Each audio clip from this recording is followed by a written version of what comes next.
بسم اللہ الرحمن الرحیم الحمد للہ رب العالمین والعاقبۃ للمتقین والصلاة والسلام علی سید الانبیاء والمرسلین سیدنا و مولانا محمد وآلہ واصحابہ اجمعین، اما بعد فاعوذ باللہ من الشیطان الرجیم، بسم اللہ الرحمن الرحیم۔ یا ایہا الذین آمنوا قوا انفسکم واہلیکم نارا وقودها الناس والحجارہ علیہا ملائکۃ غلاظ لا یعصون اللہ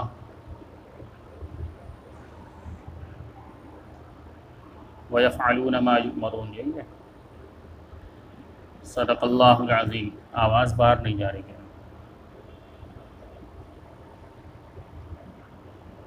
میرے بھائیوں، دوستوں، بزرگوں،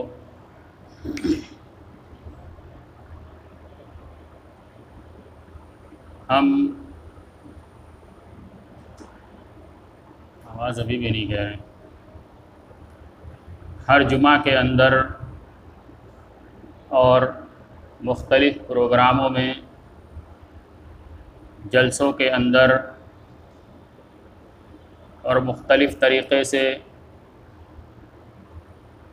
دین کی باتیں، دینی بیانات اور علماء کرام کی تقریریں سنتے رہتے ہیں۔ ان تمام چیزوں کا مقصد یہ ہے کہ ہم خود کا جائزہ لیں کہ ہمارے اندر دینی اعتبار سے کیا کمیاں ہیں اور ہماری زندگی کیسی ہونی چاہیے، ہمارے اخلاق کیسے ہونے چاہیے، ہمارے معاملات کیسے ہونے چاہیے، ہماری معاشرت کیسی ہونی چاہیے، ہماری خانگی زندگی، ہماری خارجی زندگی، غرض زندگی کے ہر گوشوں کا ہمیں جائزہ لینا چاہیے۔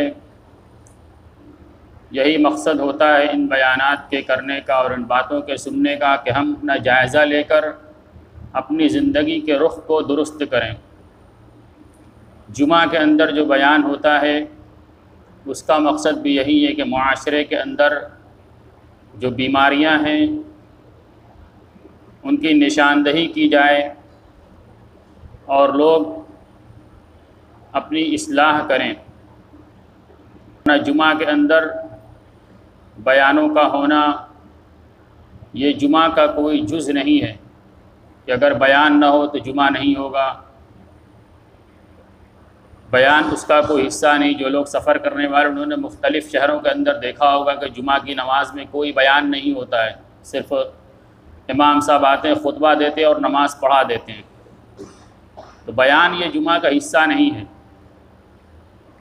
مقصد صرف یہ ہے کہ معاشرے کے اندر جو بیماریاں ہیں ان کی نشاندہی ہمارے سامنے ہو جائے اور ہم پھر ان سے نصیحت حاصل کریں۔ اللہ تبارک و تعالیٰ نے اس آیت کے اندر جو بھی میں نے آپ کے سامنے تلاوت کی، ایمان والوں کو زبردست نصیحت کی ہے کہ اے ایمان والو، اپنے آپ کو اور اپنے اہل و عیال کو جہنم کی آگ سے بچاؤ۔ اللہ نے تنبیہ کی ہے اور یا ایھا الذین آمنوا اس صیغے کے ذریعے لوگوں کو متوجہ فرمائے، اس لفظ کے ذریعے کہ اے ایمان والو، یعنی جو بھی ایمان والا ہے، جس کے دل کے اندر بھی ایمان کی رمق ہے، ان سب کو متوجہ کیا گیا۔ جیسے کہا جائے اے بنارس والو، اے مدن پورہ والوں، تو لوگ متوجہ ہوتے ہیں کہ ہم سے کچھ کہا جا رہا ہے، ہم سے کسی چیز کا مطالبہ ہے، ہمیں کچھ حکم دیا جا رہا ہے۔ ویسے ہی اس آیت کے اندر اللہ تبارک و تعالیٰ نے ایمان کا حوالہ دیا کہ جن کے دل کے اندر ایمان ہے، جو ایمان والے ہیں، وہ اپنا کان دھر لیں کہ ہم سے کچھ کہا جا رہا ہے، وہ خود متوجہ ہو جائیں کہ ہم سے کسی چیز کا مطالبہ ہے۔ اللہ تبارک و تعالیٰ نے ایمان کا حوالہ دے کر لوگوں کو متوجہ فرمایا کہ ایمان والو، اپنے آپ کو اور اپنے اہل و عیال کو جہنم کی آگ سے بچاؤ، جس کا ایندھن انسان اور پتھر ہیں۔ اللہ نے اس کے ایندھن کے بارے میں فرمایا کہ جس کا ایندھن انسان اور پتھر ہے، یعنی وہ آگ دنیا کے آگ کی طرح نہیں ہے کہ جس کو ماچس کے ذریعے اور پٹرول کے ذریعے اور تیل کے ذریعے اور مختلف چیزوں کے ذریعے روشن کیا گیا ہو اور وہ آگ کچھ دیر چلنے کے بعد اور کچھ وقت چلنے کے بعد ختم ہو جائے گی، اور جو چیز اس میں ڈالی جائے گی وہ بھی ختم ہو جائے گی۔ بلکہ اللہ تبارک و تعالی نے ارشاد فرمایا کہ اس کا ایندھن انسان اور پتھر ہیں، اور اس کی صفت احادیث کے اندر بیان فرمائے گی کہ وہ دنیا کی آگ سے 70 گنا زیادہ ہیں۔ دنیا کی آگ ایک لمحے کے لیے کوئی انسان برداشت سے نہیں کر پاتا۔ کسی سے کہا جائے کہ چلتا ہوا انگارہ اپنے ہاتھ کے اندر لے لو، کوئی لینے کے لیے آمادہ نہیں ہوگا، لیکن جہنم کی آگ اس سے 70 گنا زیادہ ہے، اور اس آگ کے اندر انسان کو ڈالا جائے گا۔ دنیا کی آگ میں انسان گر جاتا ہے یا کوئی چیز گر جاتی ہے تو وہ آگ بھی ختم ہو جاتی ہے، اور اس میں گرنے والا سامان بھی جل بھن کر ختم ہو جاتا ہے۔ ایک وقت کے بعد سب چیزیں ختم ہو جاتی ہیں، جو گرا ہے اس کی بھی موت آ جائے گی، وہ بھی ختم ہو جائے گی، اور وہ آگ بھی ایک مدت کے بعد ختم ہو جائے گی۔ لیکن جہنم کی آگ وہ کبھی ختم نہیں ہوگی، اور اس کے اندر جس کو ڈالا جائے گا وہ بھی کبھی ختم نہیں ہوگا۔ حدیث کے اندر بیان فرمایا گیا کہ محشر کے میدان کے اندر موت کو موت دے دی جائے گی، اس کے بعد جس کی زندگی ہوگی وہ ابد الآباد کی زندگی ہوگی، ہمیشہ ہمیش کی زندگی کو، جس کو جہاں بھیج دیا جائے گا وہ وہاں رہے گا۔ جہنم کے اندر ڈال دیا گیا تو جو اس کا وقت مقرر ہے اتنے وقت تک اس کو اس میں رہنا ہے، اپنے اعمال کی سزا بھگتنی ہے، اور اگر ایمان والا نہیں ہے تو ہمیشہ ہمیش اس کو اسی کے اندر رہنا ہے، ہمیشہ اس کو تکلیف پہنچتی رہے گی۔ اس آیت کے اندر اسی طرح متوجہ فرمایا گیا کہ خود کو بھی بچاؤ اور اپنے اہل و عیال کی بھی فکر کرو، ان کو بھی جہنم کی آگ سے بچاؤ۔ اور فرمایا گیا کہ اس کے اوپر سخت مزاج فرشتے مقرر ہیں، جن کے اندر کوئی نرمی نہیں ہے، ان کو جو حکم دیا جائے گا وہ کریں گے، جس کے بارے میں حکم دے دیا جائے گا ان کو جہنم میں ڈال دو، وہ اس کو اٹھا کر جہنم میں ڈال دیں گے، ان کو کوئی ترس نہیں آئے گا، ان کو ڈالنے میں کوئی تکلیف نہیں ہوگی، جو حکم دیا جائے گا وہ کرنے والے ہیں۔ اللہ نے متوجہ فرمایا ہے کہ بچاؤ اپنے آپ کو۔ اس کی تفسیر کے اندر، اس ایک بیان کے اندر مولانا ابو الحسن علی ندوی رحمۃ اللہ علیہ نے بیان فرمایا تھا کہ اللہ نے اس صیغے کے ذریعے کیوں بیان فرمایا کہ قو انفسکم، اپنے آپ کو بچاؤ، اپنے اہل و عیال کو بچاؤ، کیوں اس طرح مخاطب فرمایا؟ فرمایا کہ اس کی مثال ایسے ہے جیسے ایک انسان ڈھلان کے اوپر چل رہا ہو، ڈھلان کے اوپر اپنی گاڑی لے کر چلا جائے اور اس گاڑی کے اندر کوئی بریک نہ ہو، وہ روکنے کے اوپر قادر نہ ہو، روک نہ سکتا ہو، اور وہ ڈھلان جہاں جا کر ختم ہوتی ہو وہاں گہری کھائی ہو، وہاں پر گہری کھائی ہو، یعنی اتنی گہری کھائی ہو جس کے بارے میں فرمایا کہ وہ اس کے اندر گر جائے تو اس کے وجود کا پتہ نہ چلے، اس کی ہڈی کا بھی پتہ نہ چلے، اتنی گہری کھائی ہو۔ فرمایا کہ اگر کوئی انسان اس ڈھلان کے اوپر جائے گا تو پھر کیا ہوگا؟ لوگ فوراً فکر کریں گے کہ اس کو بچاؤ، یہ تو خودکشی کرنے کی طرف جا رہا ہے، اپنی موت کو دعوت دے رہا ہے۔ ویسے ہی اللہ تبارک و تعالیٰ نے اس آیت کے اندر ارشاد فرمایا کہ اے لوگو، تم جس راستے کے اوپر جا رہے ہو اس کا منتہا، اس کا ٹھکانہ، اس کا انجام جہنم ہے۔ اپنے آپ کو بچاؤ، اس راستے کے اوپر مت جاؤ، اس راستے سے توبہ کر لو، اس راستے سے ہٹ جاؤ۔ میرے بھائیو، دوست بزرگوں، اس طریقے سے متوجہ فرمایا۔ اور ہماری زندگی آج کس رخ کے اوپر جا رہی ہے؟ جو جس ماحول کے اندر ہے، جو ہماری عادت کے اندر، اسی اعتبار سے ہماری زندگی گزرتی چلی جا رہی ہیں۔ عبادات کے اعتبار سے ہماری جو عادت ہے، عادت کے اعتبار سے ہم عبادت کر رہے ہیں، نمازیں پڑھ رہے ہیں، عادت کے اعتبار سے رمضان کا مہینہ آیا، روزہ کی عادت ہے، روزہ رکھ لیا۔ اسی طریقے سے دیگر چیزوں کے اندر بھی ہماری جو عادت ہے، کاروبار کے اندر، معاشرت کے اندر، خانگی زندگی کے اندر ہماری جو عادت ہے، ہماری زندگی اسی روٹین کے اعتبار سے گزرتی چلی جا رہی ہے۔ اس میں کیا غلط ہے، کیا صحیح ہے، ہمیں کیا درست کرنے کی ضرورت ہے، ہمیں اس کی کوئی فکر نہیں ہے۔ بس عادت کے مطابق صبح ہو رہی ہے، شام ہو رہی ہے، ہم کام کر رہے ہیں، کیا حلال کیا حرام، کوئی تمیز اس کی نہیں ہے۔ اس کی موٹی مثال کیا ہے؟ موٹی مثال یہ کہ ابھی رمضان المبارک کا مہینہ گزرا ہے، سارے لوگ نماز کا اہتمام کرنے والے تھے، مسجدیں بھری ہوئی تھی، قرآن پاک کی تلاوت کرنے والے تھے، تراویح کا اہتمام کرنے والے تھے، رمضان کے اندر سب کر رہے تھے، لیکن رمضان کا مہینہ رخصت ہوا، مسجدیں ویران ہو گئیں، قرآن پاک اٹھا کر طاق کے اوپر رکھ دیا گیا، لوگوں کے حالات زندگی بدل گئے۔ کیوں بدل گئے؟ وہی ماحول کی وجہ سے کہ ماحول تھا، سب کر رہے تھے، ہم بھی کر رہے تھے، لوگ نماز پڑھ رہے تھے، ہم بھی نماز پڑھ رہے تھے، لوگ تلاوت کر رہے تھے، ہم بھی تلاوت کر رہے تھے۔ میرے بھائیو، دوست، بزرگوں، جس اللہ نے روزے کا حکم دیا تھا، جس اللہ نے نماز کا حکم دیا ہے، جس اللہ نے قرآن پاک کی تلاوت کا حکم دیا ہے، اسی اللہ نے پورے سال 5 وقتہ نماز کا حکم دیا کہ پورے سال 5 وقت کی نمازیں پڑھی جائیں۔ اسی طرح حکم کے اندر کوئی نرمی نہیں ہے۔ یہ الگ بات ہے کہ رمضان کے اندر فضائل کو بڑھا دیا گیا۔ اسی طریقے سے جمعہ کی نماز ہے، جمعہ کی نماز کے اندر سارے شہر کی ہر مسجد تنگ پڑ جاتی ہے، لیکن 5 وقتہ نمازوں اور نمازی کہاں چلے جاتے ہیں؟ اس سے بڑھ کر عید کی نماز کی مثال ہے کہ عید کی نماز کے اندر پوری عیدگاہ بھر جاتی ہے، سڑکیں بھر جاتی ہیں، راستوں کو بند کر دیا جاتا ہے، اتنے مسلمان کہاں سے نمودار ہو جاتے ہیں؟ حالانکہ عید کی نماز وہ فرض بھی نہیں ہے، عید کی نماز اور عید الاضحیٰ کی نماز، بقرعید کی نماز یہ واجب ہیں، لیکن اتنے سارے لوگ کہاں ہو جاتے ہیں؟ بہت سارے لوگ جو سالانہ صرف عیدین کی نماز پڑھتے ہیں، نہ ان کو جمعہ سے مطلب، نہ ان کو 5 وقتہ نماز سے مطلب، کسی سے مطلب نہیں، لیکن عید کی نماز پڑھتے ہیں۔ کیوں؟ وجہ صرف یہ ہے کہ ہم ایک ماحول کے دھارے کے اندر بہ رہے کہ ماحول میں جو ہو رہا ہے ہم اس کو کر رہے ہیں۔ ماحول میں دیکھا ہے کہ بچپن سے ہمارے باپ دادا عیدین کی نماز پڑھتے چلے آ رہے ہیں، ہم بھی عید کی نماز پڑھتے چلے آ رہے ہیں۔ ہم جس محلے کے اندر رہتے وہاں کے لوگ جمعہ کی نماز کا اہتمام زیادہ کرتے ہیں، ہم جمعہ کی نماز پڑھنے والے بن گئے۔ ہم جس گھر کے اندر رہتے وہاں 5 وقتہ نماز کا اہتمام ہے، ہم 5 وقت کی نماز پڑھنے والے بن گئے۔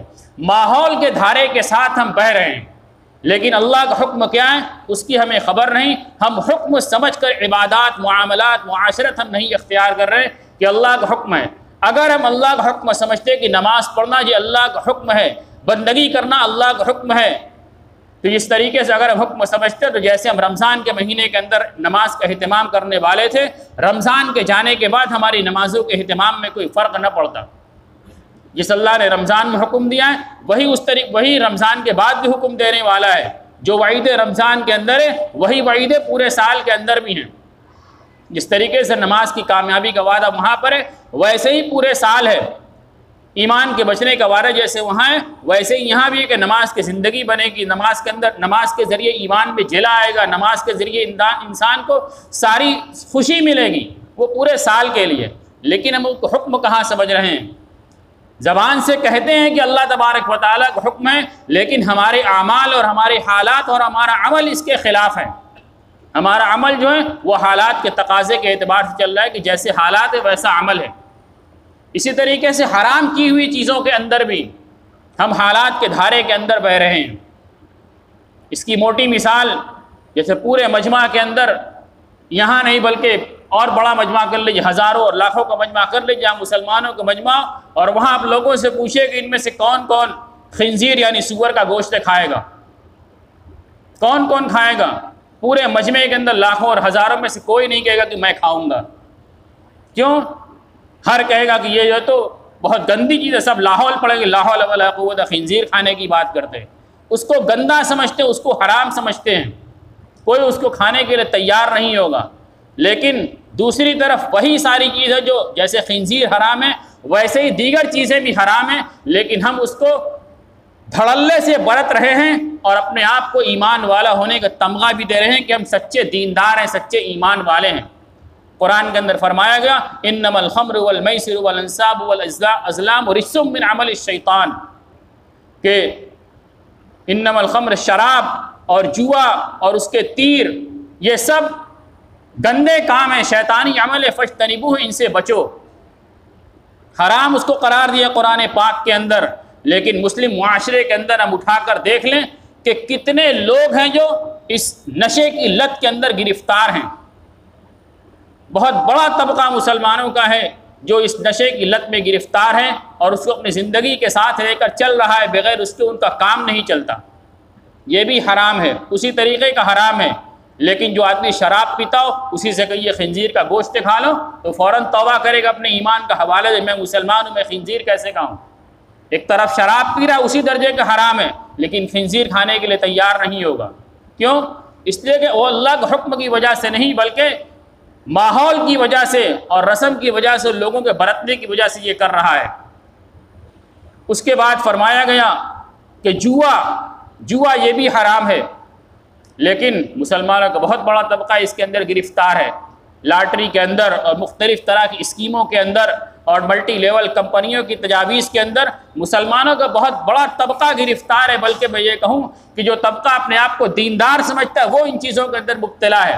موبائل کے اندر طرح طرح کی اسکیم آ رہی ہے، بلا تحقیق یہ کہ اسکیم جائز ہے کہ ناجائز ہے، یہ حلال ہے کہ حرام ہے، اس کے ذریعے جو پیسہ آئے گا اس کا استعمال کیسا ہے، بلا تحقیق صرف لالچ کے اندر آ کر ہم اس کے حصہ لے لیتے ہیں کہ ہماری آمدنی کا ایک ذریعہ بن جائے گا، کچھ لگے گا نہیں اور آمدنی شروع ہو جائے گی۔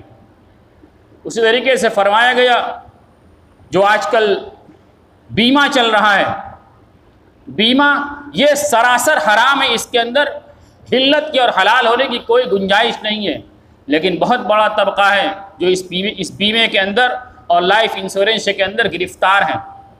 کس کے نام پر؟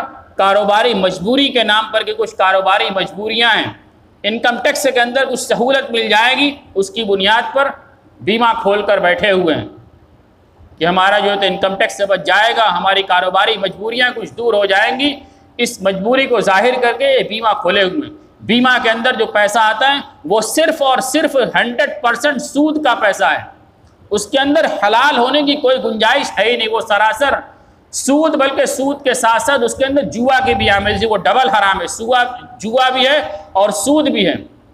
لیکن لوگ جھانسے کے اندر مبتلا ہیں کہ ہمیں سال میں اتنا % بڑھے گا، پھر اتنا % بڑھے گا، اتنا % بڑھے گا، اب اتنی جو ہے اتنے اس کے بیمہ بھریں گے، اتنی اس کی پالیسی بھریں گے تو اتنے دن کے اندر اتنا ہوگا، اتنے میں اتنا ہوگا، اتنے میں اتنا ہوگا، جھانسے کے اندر گرفتار ہوتے ہیں۔ پیسہ کہاں سے آ رہا ہے اس کی ہم کوئی فکر نہیں کرتے، ہم سمجھتے کہ ہم نے پیسہ لگایا، پیسے کے بدلے میں پیسے آ رہا ہے، ہمارا اس کے اندر کیا لگا، ہم نے ایک پیسہ بھر دیا، وہ کس کاروبار کے اندر لگا رہا ہے، کس کو دے رہا ہے، یہ پیسہ کیوں بڑھ کر ہمیں مل رہا ہے، اس کی ہمیں کوئی فکر نہیں۔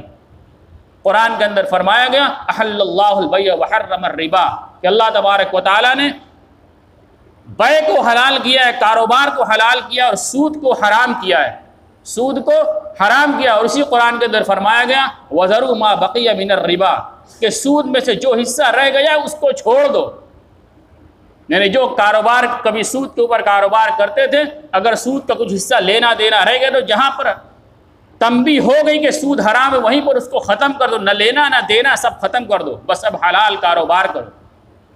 اور پھر اس کے بعد فرمایا اگر سود سے توبہ نہیں کرتے فَأَذَنُوا بِحَرْبٍ مِّنَ اللَّهِ، کہ اللہ تبارک و تعالیٰ سے جنگ کے لیے تیار رہو۔ لیکن آج بہت بڑا مسلم معاشرہ اس بیمہ کی پالیسی کے اندر اور اس کے اندر گرفتار ہے۔ میرے بھائیو، دوستو، بزرگوں، سراسر حرام ہے، اس کے حلال ہونے کی کوئی گنجائش نہیں ہے۔ کچھ مجبوری جہاں پر ہوتی ہے، گاڑی کا انشورنس کرانا یا دیگر کچھ کرانا ہے، وہ مجبوری کے تحت فقہاء نے اس کی کچھ قیود کے تحت اور شرطوں کے ساتھ اس کی اجازت دی ہے، لیکن عام طور پر جو بیمہ کرایا جاتا ہے اس کی قطعاً اجازت نہیں ہے۔ میرے بھائیو، دوستو، بزرگوں، میں یہ عرض کر رہا تھا کہ ہم جو اپنی زندگی کو جس دھارے کے اوپر لے کر جا رہے ہیں وہ ایک معاشرے کی جو ماحول بنا ہوا ہے اس ماحول کے دھارے کے اندر ہم بہ رہے ہیں۔ اللہ تبارک و تعالیٰ کا جو حکم ہے، ایمان کی جو روح ہے، اللہ کے سامنے استحضار کا جو اللہ کے سامنے پیش ہونے کا جو استحضار ہے وہ ہمارے اندر سے نکلا ہوا ہے کہ ہمیں اپنے اعمال کا حساب دینا ہے، اللہ کے سامنے پیش ہونا ہے، یہ خیال ہمارے اندر سے نکلا ہوا ہے، جس کی وجہ سے اعمال کی روح بھی نکلی ہوئی ہے۔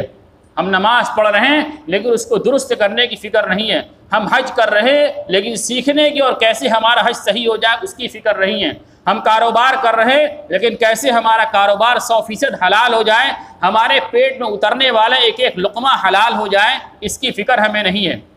میرے بھائیو، دوست، بزرگوں، میں ایک بات اور عرض کروں کہ آج ہمارے معاشرے کے اندر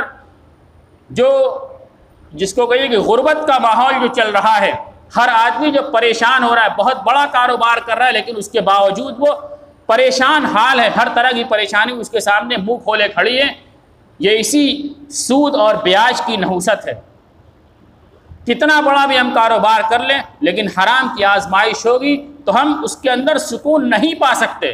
کروڑوں اور اربوں کا کاروبار ہوگا لیکن سکون وہاں پر نہیں ہوگا اگر اس کی آزمائش ہے۔ اور مزید فرمایا گیا کہ ہر وہ جسم جو سود سے پرورش پائے گا، فرمایا گیا کہ وہ جہنم میں جانے کے زیادہ حقدار ہے، وہ جہنم میں جانے کا زیادہ مستحق ہے، وہ جنت میں جانے کے لائق نہیں ہے۔